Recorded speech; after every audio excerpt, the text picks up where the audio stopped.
I was here, I think it was 3 years ago. So, I mean, I really enjoyed it. And then I'm teaching this year. I teach a lot, so it's nice to teach here also. I've shot both. I did a book on prostitutes in India years ago. That was in color. And I've done some work in color, but most of my work's in black and white. I think in black and white, and I shoot in black and white. Well, the prostitutes, they would only allow me to shoot it in color, but I'm glad that I did it. I learned a lot by shooting it in color, and it was different because it was in color. Personally, I think color is much more difficult because it involves color. It's another element, but most of the subjects I pick are more like black and white subjects. So I consider myself more of a black and white photographer. Well, I mean, I think it survives as much as color photography survives. The situation for photography is very complicated today because of this, where magazines are. I mean, there's no more, very little, I'd say, like photojournalistic magazine photography today.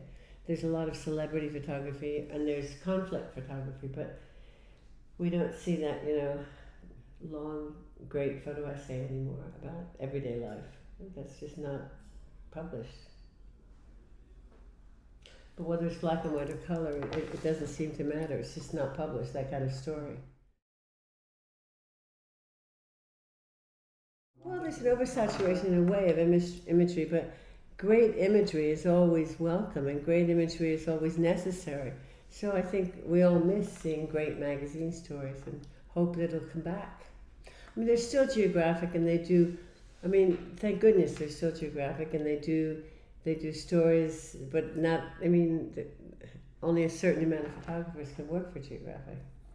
So, but most of the magazines are either news stories, conflict, or stories about floods or earthquakes, and just that simple story about a small town we don't see.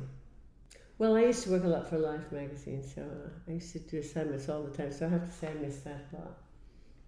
Thank you. I miss them all. Quite honestly, I miss them all. I wish they'd all come back. I mean, there are more magazines now than ever. They're just not the magazines that are doing those kind of, social documentary stories. It's too bad. I think it's everybody's loss. I do.